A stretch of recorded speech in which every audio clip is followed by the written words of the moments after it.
What's up, everybody? It's Gigi of Jax with your Friday real estate forecast. There is a lots going on this week, continuing from last week's excitement. So let's hop right in. There are three impacts to real estate and rates as we discuss this week's update. Those are CPI, PPI, and HPA. I know you're probably wondering why so many acronyms. Don't worry, I got you covered. CPI, also known as Consumer Price Index. This measures the monthly changes in the prices paid by U.S. consumers, you and I. CPI is the most widely used measurement of inflation, and it's closely followed by policymakers, financial markets, business analysts, and consumers. Housing and rents are used to estimate the change in shelter costs, including owner-occupied housing, that account for about a third of the Consumer Price Index, also known as CPI. The update is that the CPI increased 0.2% and headline inflation decreased year over year from 4 down to 3%. So this is going to have a direct impact in how mortgage rates react as a direct impact of this update. So core inflation is something that we also look at, or the experts look at, when they're determining what the projection is going to be for the market. So core inflation is a measure of the inflation capturing the changes in price of goods or services, excluding food and energy. So it measures long run inflation and excludes items like food and energy because the prices change frequently due to the high level of volatility. This inflation only accounts for those changes, like I said, in goods and services. Good news is core inflation dropped from 5.3% to 4.8. That's a win. This decrease had a big impact on the direction of rates to come this week. So the forecast is that buyers are going to flood back into the market this weekend, looking at homes, placing offers, and applying for mortgages. So buyers will be back out hunting for homes. So if you've been sitting on the sidelines wondering if you should go look at a home and place an offer, this weekend's a great weekend. If you're a seller and you've been on the fence about when is the right time to go back on market, now hop on it while they're looking this weekend.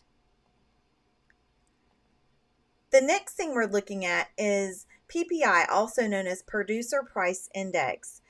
This program measures average change over time in the selling prices received by domestic producers for their output. So in human terms, basically, what do the producers of materials or services pay for those services or items to put out to us as consumers? PPI serves as a leading indicator for CPI, Consumer Price Index. So when producers face input inflation, the increases in their productions are costs are passed on to retailers and then down to consumers, you and I. It also serves as a true measure of the output in that it is not affected by the consumer demand.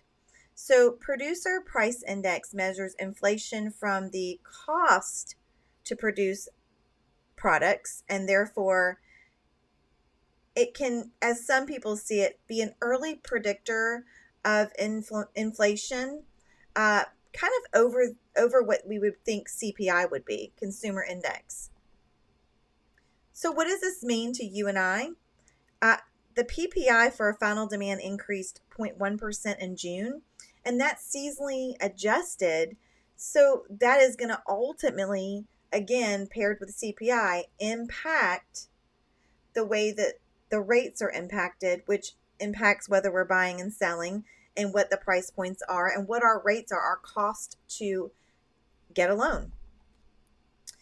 HPA is home price appreciation. Now, this is the one that gets me really excited as a homeowner, and I hope it'll get you excited too. Nationally, home appreciation is 10%, is projected to be 10% over the next 12 months. That is historically high. Florida specifically, we always do it better. Home appreciation rates continue to be among the highest in the U.S. at 13.07%. That means your home is appreciating well over value. So for those of you wondering, like, should I buy a home right now? Well, yeah. I mean, sure, is your rate going to be slightly elevated? But your home appreciation is also elevated. So it's a win-win, and you can always reevaluate the cost to uh, keep your mortgage. If you're buying right now, you're thinking, well, doesn't that mean my house is going to cost me more? Not necessarily.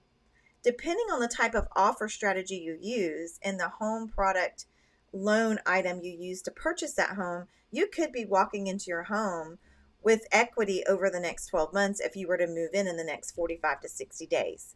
So we're counting this as a win when home appreciation goes up.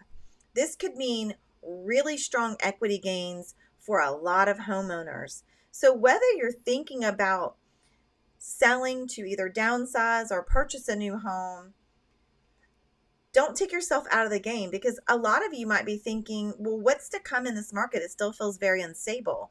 With strong equity gains, many of you may be in a position to use some of the equity in your home to either be a security blanket, to be a nest egg, to help you start doing some of those, projects you wanted to improve your home.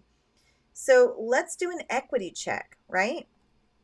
So if you're curious about your home's current equity in this market with all of these changes, we would love an opportunity to just chat with you and provide you with that information as a resource. If you're considering, buying and making a move, whether it be a resale home or a new construction, or you're relocating into Jacksonville, or maybe you're a first-time home buyer, we would love that opportunity to work with you to come up with a solution that may work with you now or in the future when you choose to make that decision. So you might be thinking right now, maybe we should chat. And maybe we should. I'm Gigi of Jax with Pickett Home Advisors with this week's Friday Real Estate Forecast.